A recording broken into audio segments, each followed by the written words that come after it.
So Vecna has been announced for some changes, and I'm sure a lot of people are scrambling about, Pearl of Power is probably getting nerfed, since that's easily his most popular add-on. And they're gonna nerf the hand, and they're gonna nerf this, and they're gonna nerf his baldness, because he's got a kill rate of 66%, and we all know, behavior no likey, it must be 60%. And I want to show off what I think a lot of people are missing out on. His most slept on add-ons being his iridescence. I think these things are incredibly strong and also incredibly fun. One of the nice things about these add-ons, at least for me, is that Vorpal's sword allows you to play Vecna a little bit like Doctor, and Iridescent Book allows you to play him a little bit like Pyramid Head. Those are my two favorite killers. So I've felt right at home using these add-ons, and Vecna has quickly become one of my favorite killers because of them. I mean, even before these add-ons, I loved him, and he was one of my favorites, but this has shot him all the way up to maybe my second favorite killer. He's competing with Pyramid Head right now. But to explain it, I'm going to have to go pretty in-depth. There's a lot to unpack and a lot I want to show off, so this is going to be a much longer intro than normal. I'm going to leave a timestamp right now, if you want to just skip straight to the gameplay, but otherwise, let's get into it.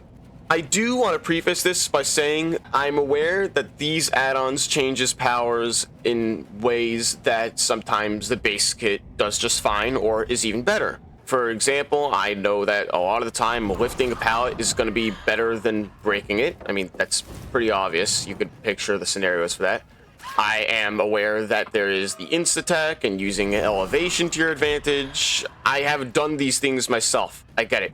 But I still think these add-ons have so much to offer that it's worthwhile. That said, one of the things that throws people off very quickly about Iridescent Book is the penalty of having 3S skeletons. If you play a lot of artists or a lot of, blind hit Pyramid Head, this is not a problem. You can do these hits just fine if you're used to it, if you know how. It just takes practice. If you're accurate, having 2 skeletons is perfectly fine. It's really not an issue. And you could always pair the Iridescent Book with the Ornate Horn, which will give you 1 skeleton back. But honestly, you don't really even need that. It just takes a bit of practice. It's not that scary to have a few less skeletons. Now, something that makes the Iridescent Book much stronger than it should be is survivors will crouch to dodge your skeletons just because they're used to it. Even when they've already seen that the crouch didn't work for whatever reason and the skeletons are flying over the ground, they just keep crouching. It's so weird. It's kind of like, I don't know if you've seen, like, people are crouching against artist crows now. It's kind of been ingrained in their head, I guess, that you could crouch to just dodge things like Billy and Vecna and whatever. You get a lot of free hits just off survivors crouching, and I think that if this add-on became base kit, it would inherently make it weaker because survivors would stop crouching and giving you free distance. Now, I mentioned that Vorpal's sword kind of allows you to play him like Doctor. And what I mean by that is, instead of Vorpal's sword breaking the pallet in 3 seconds, think of it as denying the survivor from vaulting the pallet for 3 seconds, much like a Doctor Shock does. In a lot of cases, this gives you free hits. This allows you to make otherwise very safe loops into completely unsafe loops. It catches survivors very off guard, much like the Iridescent Book does. And I have so many clips doing this that I'm showing right now. It's not even like a rare occurrence. You can do this all the time. You have 16 meters of range as opposed to Doctor's 12 meters of range. You have no detonation delay. You have a much lower movement speed penalty. It's honestly just Doctor's Shock, but better. The only real downside is that it has a 38-second cooldown, so you can't really spam this, and it destroys the pallet, so it's only going to be one-time use on each pallet. Now, there is the problem of there being pallets that you must break. You're not going to catch the survivor otherwise, and then therefore, you're not going to get use out of your add-on. But to that, I say, you can just use Fly. You can use Fly and completely ignore it. And while it is rare, it is also a useful tool to keep in mind. But there's something else that translates from Doctor too. One of my favorite perks on Doctor is STBFL, because if you shock someone right before hitting them, you can 2-tap them before they even manage to hit a vault. And I found that using Vorpal Sword, you can do this on Vecna as well. Now, he does have a bit of a longer window where he's not able to hit immediately after using the power. But because it lasts longer than a Doctor Shock, instead of 2.5 seconds, it's 3 seconds, it kind of makes up for it, and you can still 2-tap people. Sometimes with less STBFL stacks than Doctor would need. Now, speaking of STBFL stacks, I don't know if this is a bug or what, but it turns out Fight of the Damned saves STBFL stacks. This makes Iridescent Book even more valuable, because it's going to be much easier to land those hits consistently in chase with the Obsession and save yourself stacks almost every chase, if you're good enough. Now, yes, again, you could use base kit and then insta-tech for this, or elevation, or whatever else, but my point is, you are able to do this much more consistently with Iridescent Book, and at range, too.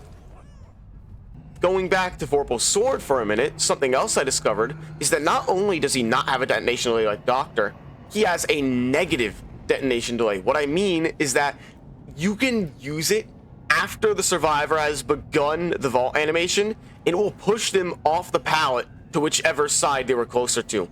So if they haven't made it halfway across the pallet yet, you can still use it and see their animation get canceled and then down them. It is probably one of the stupidest looking things that you can do consistently in this game, match after match, and I love it so fucking much. Now, I feel like the intro has been long enough, and most people aren't going to be interested in drawing every comparison possible anyway, but if you are interested, I'm going to put on screen very quickly, just comparing every advantage and disadvantage there is from Doctor's Shock to Vecna's Hand. If you have any other notes about, or if you think I got something wrong, let me know. I'm very interested, seriously. Now, the last thing I want to talk about that Vorpal Sword does is giving the broken status effect to injured survivors every time you scan them with the orb. This is something I'm sure everyone looked at and kind of ignored as a meaningless side note that's never going to come into play because they're going to use it to get rid of magical items, and it's going to be mostly during chase, and you're never really going to use it, right? But I've found this is actually insanely valuable, and it's the thing you're going to see most in the match I'm about to show you. With this add-on, you get so much snowball potential, so many interrupted heals. It's constant, non-stop value, and I cannot encourage using it enough. I've found that the most consistent way to use this is to send the orb over to a hooked survivor when you think the unhook is coming. That way, you make them broken almost as soon as they're unhooked, and they stay injured for another 30 seconds, and your snowball can start to build. This can be made even more brutal if you take it with a perk that gives hemorrhage. In this case, I'm using Gift of Pain. That way, every time you do interrupt the heal, hemorrhage will completely reset any progress they made. It's one of the reasons I love hemorrhage perks on Doctor. That way I can reset a heal by interrupting them with tier 3 madness. You could, of course, use Sloppy Butcher for this, but I prefer Gift of Pain because it also gives some extra solid on it if they do get the heal off, and because, you know, I like using Fight of the Damned a lot with Iridescent Book. But Sloppy Butcher would work great too. On that note, other great options are Leverage. If you feel you might end up a little late to deny the heal, you could do that. Thanatophobia, so you know when you keep people injured, it's thanatophobia. It's pretty self-explanatory. Hell, you can even run Blood Echo. If you really hate exhaustion perks, you'll get hemorrhage out of Blood Echo, so Blood Echo is going to get value there. But for me, the complete build is Pain Res because, well, Pain Res, Gift of Pain, Agitation to get to the Scourge hooks. You could always just swap out Agitation for whatever perk you like. Maybe pair Agitation with Colorophobia. I don't fucking know. And STBFL so we can get those 2 taps when we lock a survivor at a pallet. Now, there is one final trick concerning Vecna's ultra rare add-ons that I did not go over yet. This is something I had been attempting to get down properly for a little while, and in this match I'm about to show you, I got it perfect for the first time. I think it's absolutely disgusting, and once again reminds me a lot of Doctor. For 2 add-ons to feel like my 2 favorite killers, I'm in love with this, and I hope you guys like this a lot too. I hope you enjoy. Blood Lodge. Yay. This map has mostly filler pallets, but we can still use that with this build. It's just, you know, we're using a doctor. That's kind of the whole point.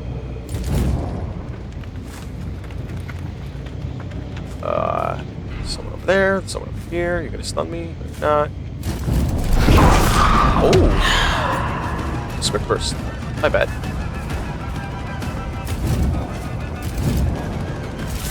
I kinda have to do this.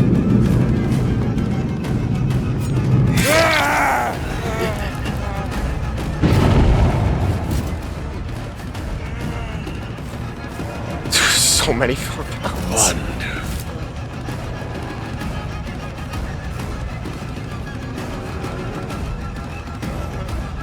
We're not getting him with anything.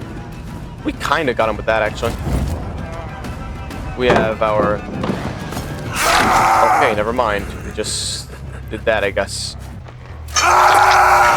Oh, because they tripled it.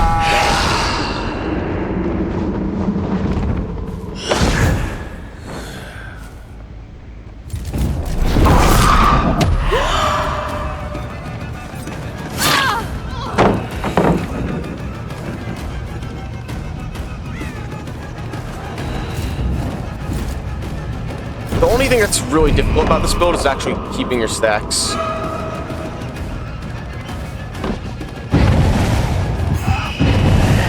We interrupt their heal.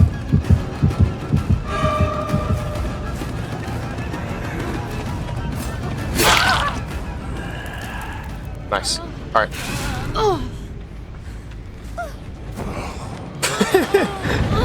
The quiet flashbang. Still no pain res.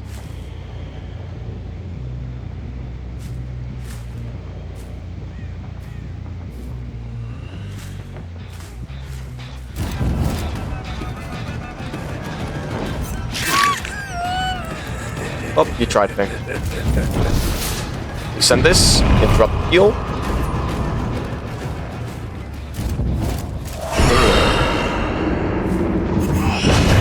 Oh, she got me there.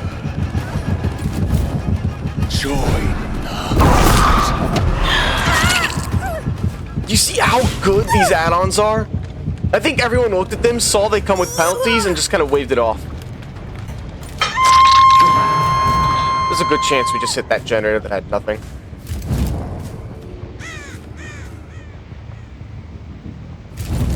Saw Pro go off there.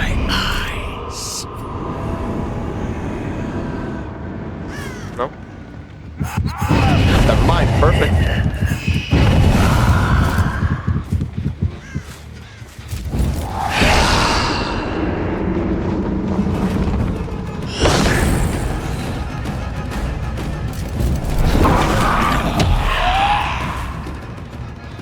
Really? Seriously? He just ran past me.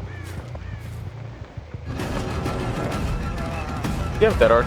He might have dead arc. I should have held up the pallet so I could weigh out the dead arc, but we're fine.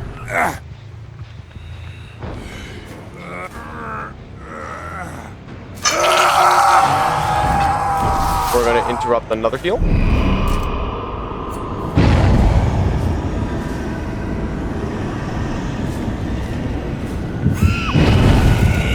You see how good this is? You see how good this is?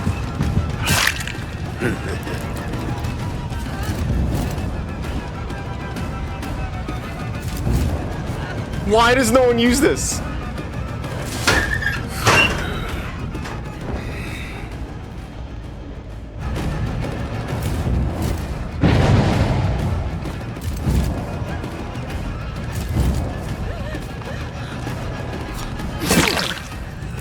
I don't know if I stop this in time. Find out shortly.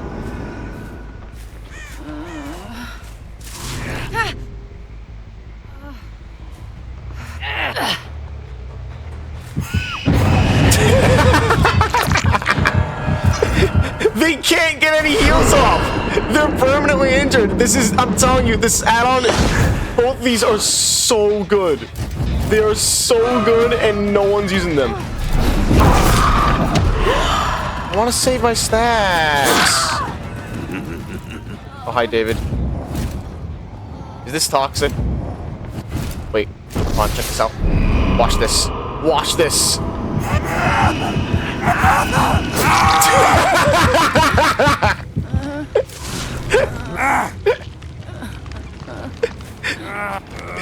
These add-ons are so fucking good, and no one touches them.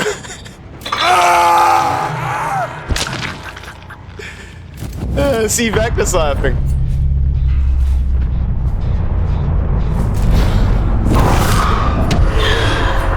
Ooh, okay.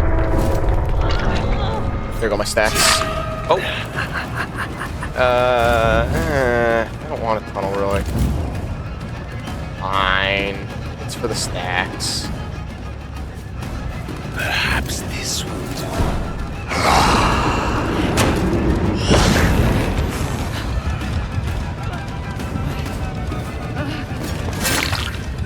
Alright, I'm hoping you have decisive, because it means I get to do this a little longer.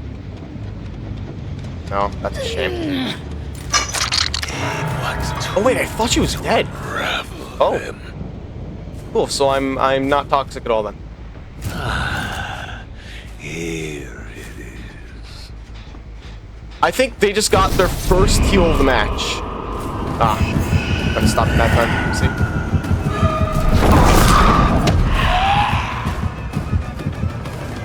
Yeah, well, she gave up.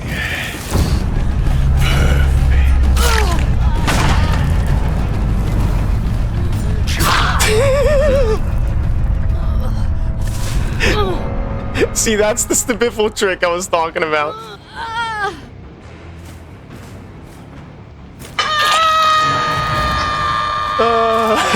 This is... These, like... I loved Vecna before I realized how good these add-ons were. But my god, these add-ons make it so much better.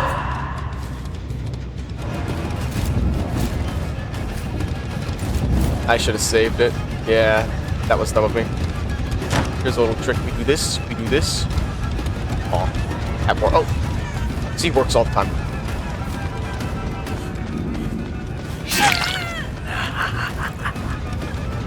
Please drop it. Aw, why? Should I have done the double back? Probably.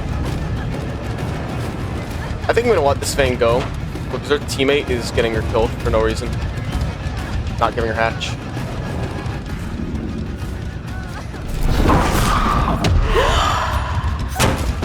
Good job. God damn.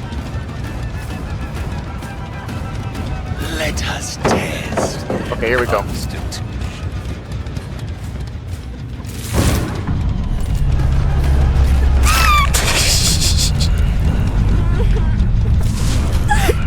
It's just a doctor. Alright. We're giving you hatch. We're giving you hatch for what that Ada just did. There you go. Get out of here, Fang.